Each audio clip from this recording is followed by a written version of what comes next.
everyone! In today's video we are doing a review and a flip through of this, the Inspired Stories Daily Planner. If you're new here, cooey, I'm Natalie the Tech Angel and I'm here to help you make your tech calm, feminine and fabulous. So to start with, let's just start with I love this. I do love this planner and you might be like, well, how can you love it when you've not started? Here you go. I used it very heavily last year, so I do feel like I'm in a really good position to give a fabulous review on how you can actually use it throughout the year. It's not something you just start in January and then put down and forget about. Also, the fabulous thing is, I've actually noticed a couple of differences between the version they did for last year, for 2025, versus this year's 2026. So I will go over some of those differences. So let's start with some of the basics. It's a really lovely, soft cover. Now, she's thick because she is a daily planner. We have an elasticated, I don't know what you'd call this, just elasticated arm thing.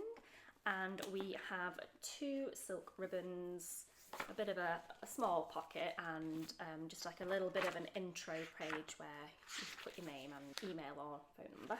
Now there are lots of different sections, so we have almost like a yearly plan and a yearly reflection, monthly plans, monthly reflections, and the same for week as well. So it really is more than a planner, because it's all right writing loads of to-do lists and this is my big goal, but unless you're prompted to reflect, then you're not knowing where you need to adjust, or if something's going off in one direction, or actually you might completely want to pivot anyway, but unless you're given that prompt to reflect, you don't actually know.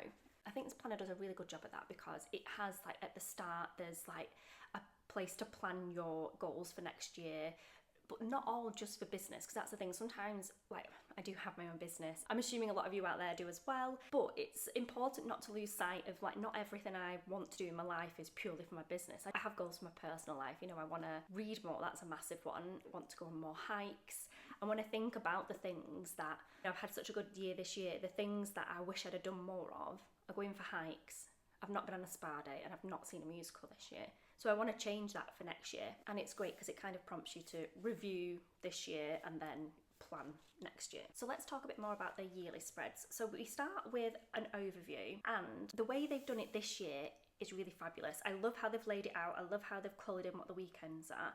And it's so much easier to see this yearly overview than in last year's. So you can just see at a glance what's going on. That is a really positive change. Fabulous, thank you. For the yearly spreads, we've got like a 2025 review. So you're talking about your special achievements, biggest life and work lessons, habits, actions that helped you reach the goal, and what habits will stay with you in the following year. Then for planning next year, the keywords or themes, reflecting on your daily routines, what worked and didn't work in areas you like. We have the life wheel. I do like these, where you colour in kind of out of 10 how you would rate each area of your life. So they do go about physical environment, career and business, finance, family, friends, love, recreation, personal growth, self-care. And then that will then help inform, I think, the goals for the year after. Like perhaps you wish you'd have seen your friends more, so you've coloured in like 3 out of 10 or something. So then that might be like, oh well, every month I'll host my friends or we'll get together. There's a section for your 2026 goals, and it's split into personal and work and career again, which I love, because not everything is about running our businesses, but it's the steps to reach it as well, which I think is a really fabulous breakdown. It's all right saying, oh, start a YouTube channel, but that's really broad. We need to break things down into manageable chunks. I really like that as well. Now, moving on to monthly planning, I think this is really clever as well, because we have like an intention for the month, the goal, and again the steps to reach it. So it could be like, oh, I want to be fitter, but again, like, what does that mean? How are you going to reach that? Maybe you just, I want to run more as well, so it's like, right, I just want to get so I can run without stopping. Then it's right, okay, I want to run 3k, I want to run 5k, right, well, I want to run 5k in 33 minutes, I want to run it in 30 minutes.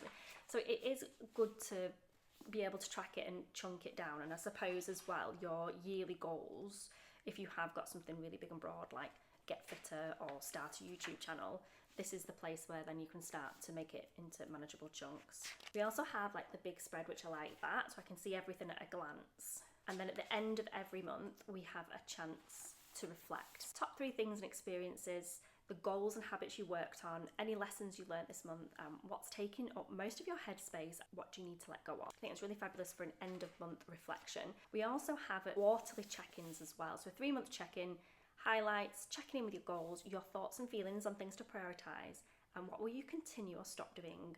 What new things and habits do you need to implement? So again, really great kind of moment to pause and reflect. We have some weekly spreads as well. So we have like a quick overview with a weekly plan, a habit tracker, top 3 goals, and then other important tasks. And then at the end of every week, we also have a weekly review with happy moments and gratitude, challenges and lessons.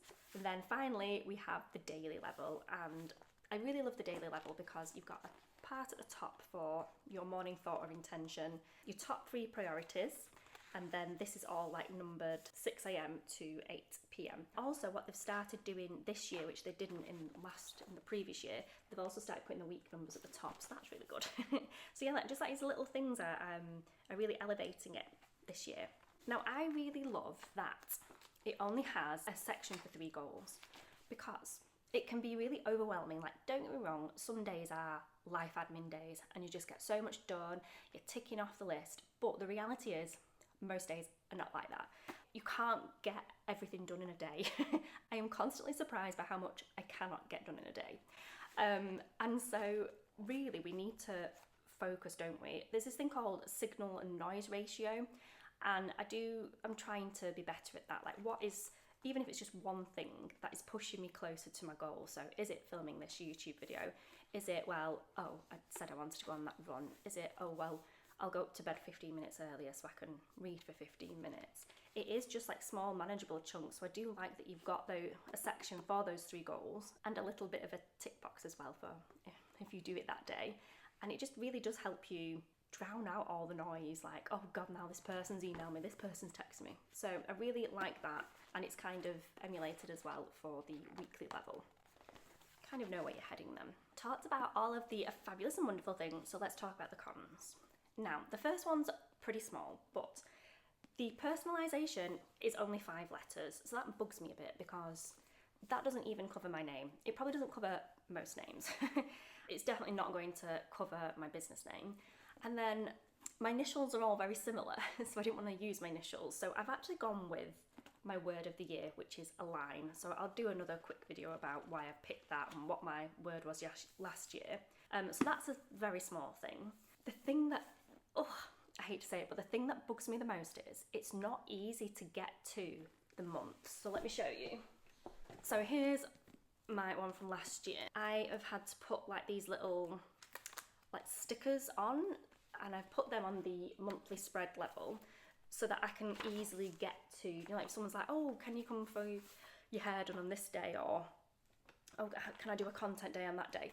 It's really good to see this at a monthly level. What would be fabulous, if anyone sees this from Inspired Stories, is if we had like little cutouts for each of the months, and then you can like put your finger on it and get to it. But obviously that was probably quite difficult to do and would probably increase the cost. So I understand why they don't. And also, I mean, this system does work. It does look a bit battered now because I am 12 months into it. So I don't know, or maybe it's just adding another ribbon, because how I use the ribbons are, can I show you this? So I use one for the daily level, and then I have one at the weekly spread, so that then, you know, I can just like flip back if, again, I need to just refer to, oh, you're going having your hair done on this day, you've got that booked in on that day, you've got a call with that person on that day. So maybe it needs another ribbon, and then we could have the ribbon on the monthly spread. That might be an easier solution. Yes. And then the other thing that actually, again, this is something that's changed for the better in this planner, but the weekends are like half a page. Like, are we not busy at weekends? I'm busier at the weekend. Like, I have so much to do, errands, I'm even sometimes working, I'm filming YouTube videos, I'm going out, I have reservations, I have a lot to do at a weekend. Yeah, they've only given me half a page. But, I mean, look, she big, so something has to be sacrificed, I guess, because it would be so much bigger. You know, there would be 52 more pages if, you know, we had a page for each day in the weekend. But I do actually quite like what they've done in the new one. They've put them side by side, and so that's good because I feel like it can be a bit more listy. I do like the new change, but obviously I think a preference would be if I had a page. So overall, you've probably guessed, I do love this because it's not just a planner. So you really got something that's helping you become that better version of yourself, because you've got that, oh, am I veering off course, or actually maybe running isn't a priority for me this year now, maybe I just want to do more weights, and that's okay. But unless you've got a prompt to reflect, you don't know what change in course you need to make. So I do really love it. I also love that this is a UK business. If this is a bit overkill for you, they do have smaller ones. So they do have like a minimal layout, a weekly, a lifestyle planner. This is the biggest and the more expensive version that they do. And you also don't have to have it personalised. So this is £42, I think it's 46 with the personalisation, but I think it's really worth it. If you enjoyed this review, please give the video a thumbs up. It lets YouTube know that you found this video useful. And if you'd like more calm, feminine and fabulous tech, consider subscribing. I'd love to have you here. If you have a problem you're stuck on, or there's some tech that's confusing you, leave it in the comments below and I will see if I can make that into a future video for you to give you a hand. Thank you so much for watching, and I'll see you in the next one. Toodles!